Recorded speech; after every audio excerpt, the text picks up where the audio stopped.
My name is Mr. Darling. I live here in Las Vegas by myself. Today it is going to be 105 degrees outside. And I was thinking, if I were to walk out there and I were to just burst into flames, being that I'm here in the city alone, I don't have any friends, I don't have any family.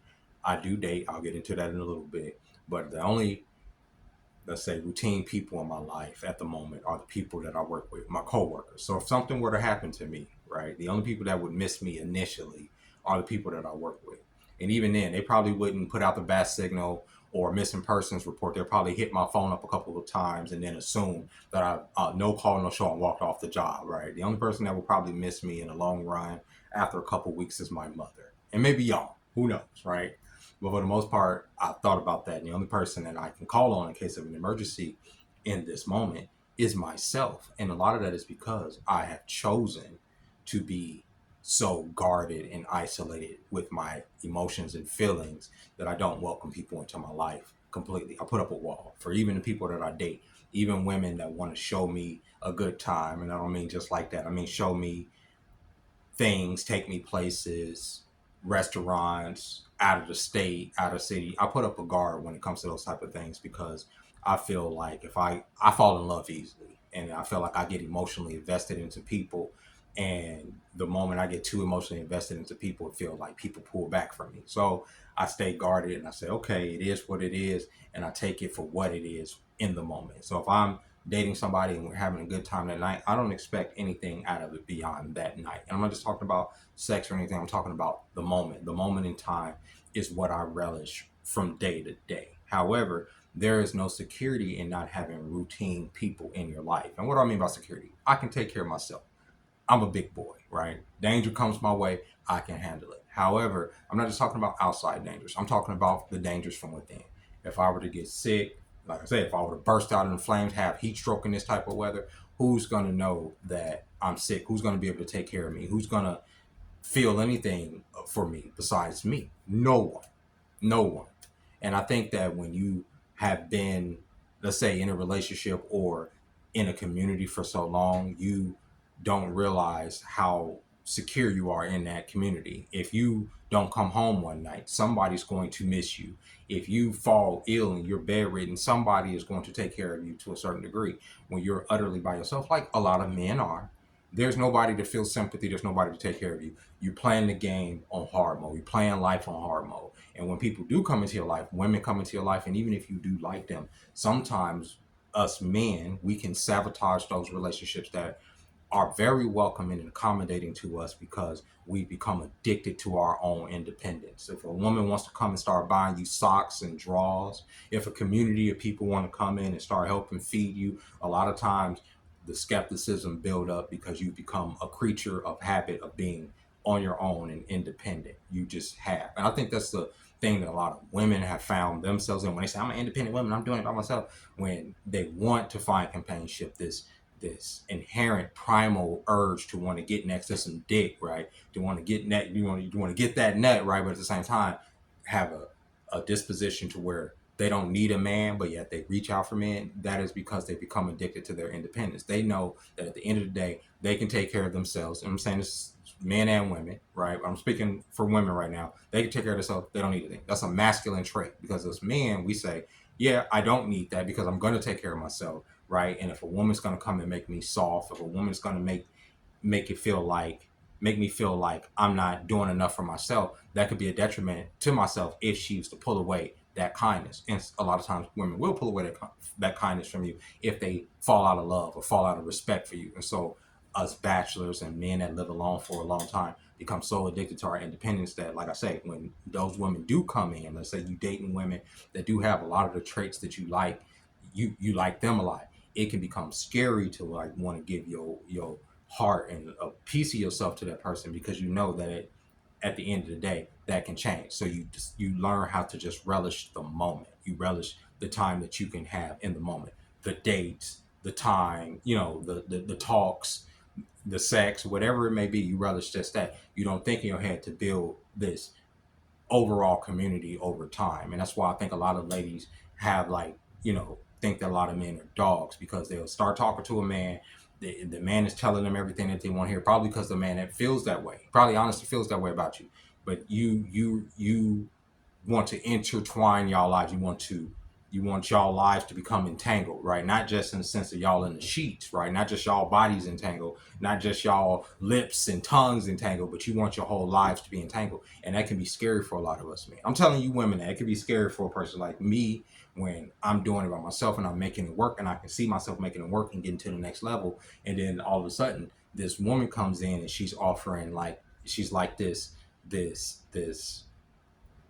this river and this oasis that's offering you, you know, a drink, this comfort, right? But at the end of the day, it can just be a mirage, and you can just be drinking, you just be fucking drinking sand and making yourself more dehydrated, keeping you off the path of actually finding, you know, a life worth living for yourself, right? But at the end of the day, you may get to a point like I'm 42 years old. I get to the point where I'm 52, 62 years old and still by myself because I've become so addicted to my own independence, and any level of love or softness that comes my way, I look at it with skepticism. Even for the ladies that get on here and they say, oh, you know, like I like you or whatever, like the DMs or whatever, I'm very skeptical about that because it's like, what do you like?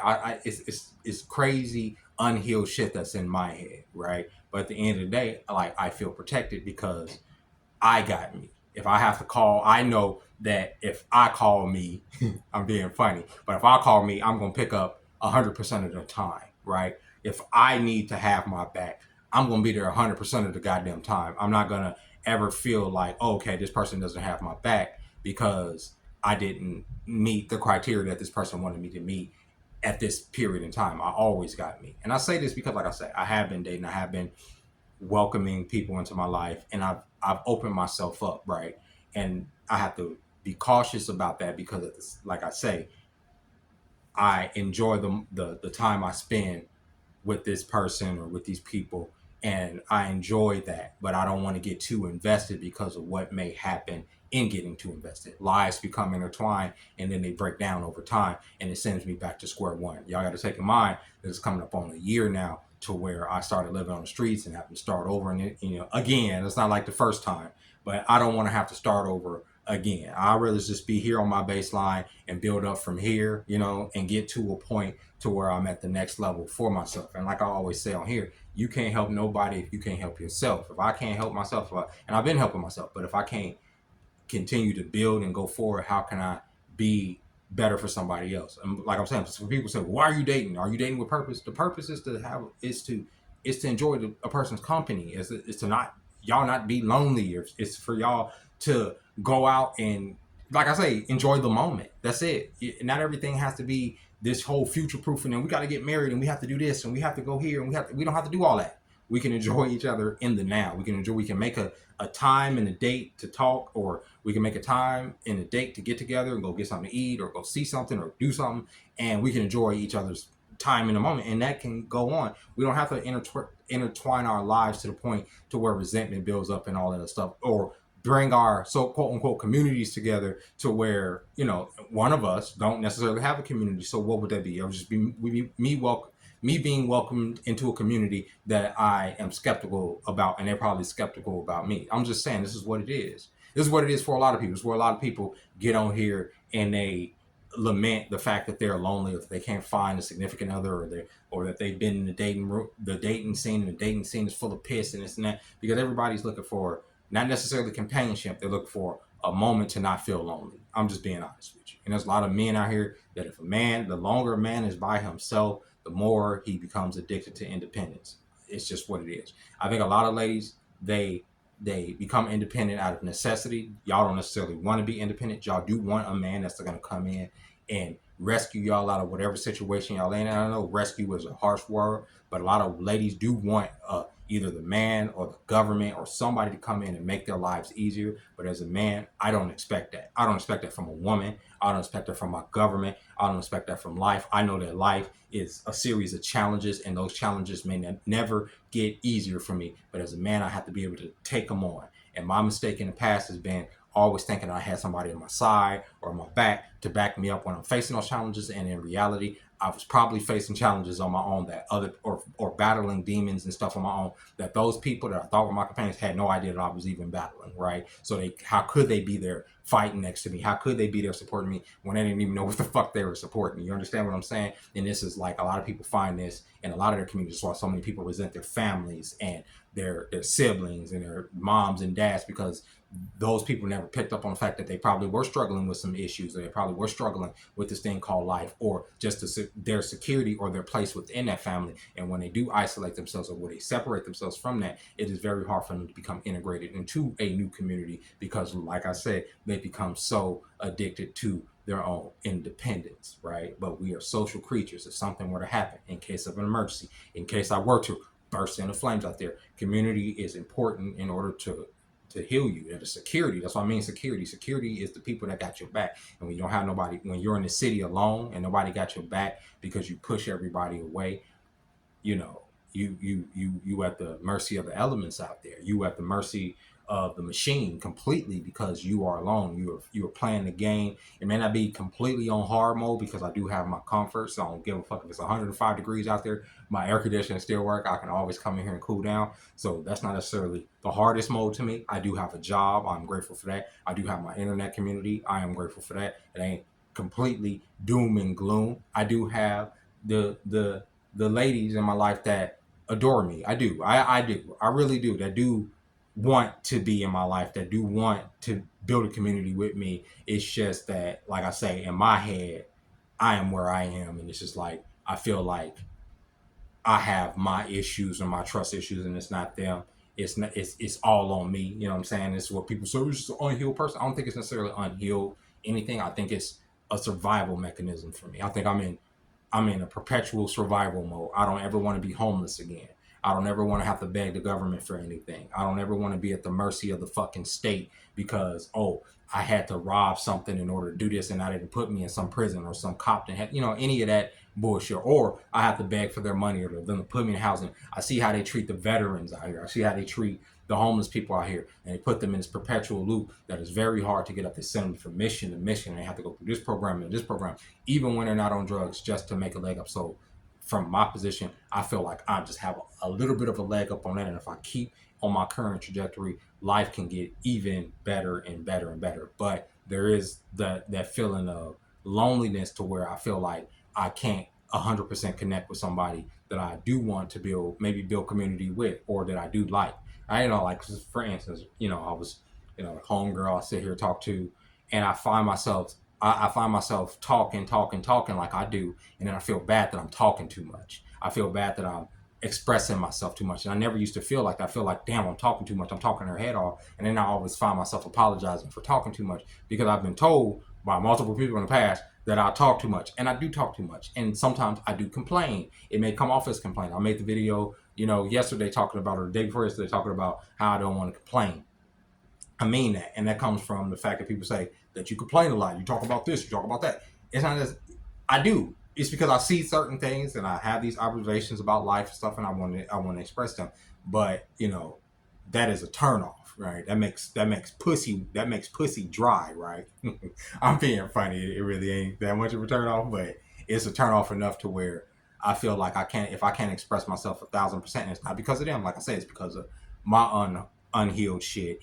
If I feel like I can't, how can I open up 100% to those people, or to that person, or to a significant other? How can I open up my life and to intertwine these people into my life when I do want to build community, when I do want that security, when I do want that? You know what I'm saying? At the end of the day, all things, I don't want to be this old man that's by himself, like trying to figure out life without having somebody in my corner that I can completely trust 1,000%. You feel me? Like, I think that's what I'd be going through. So I don't know, man. Like, this ain't a video. I don't want nobody taking this video personal, because people tend to take stuff personal when I talk about my personal life, but it ain't necessarily about you. It's about me, and just like where I am in my head, and like how like I need to learn how to open my life up to other people, to have relationships that make me feel secure enough, like, to be missed if something were to happen to me. If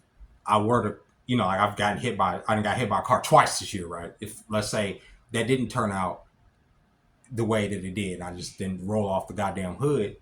You know, I would want somebody there to be like, damn, why ain't this nigga come home? What happened to? I haven't heard from him in some days. What happened to this dude? And not just the people that I work with that are just coworkers and not necessarily friends. They're people I work with, right? So I don't know why I made this video. I just was thinking before I go out here, you know, shit is crazy this summer. Shit is, you know, every summer is crazy, but this summer seems to be just a energy over the air that just got me thinking. It's like, who would miss you if you weren't here? If something were to happen to you, who would know? Who would be like, damn, what happened to that nigga? There's not a lot of people besides people like I say, y'all on here, and it is what it is. With that being said, ladies and gentlemen, it's just a rambling video that I wanted to put up this Monday. I hope you guys enjoyed it. I'll catch y'all tomorrow. Bye bye.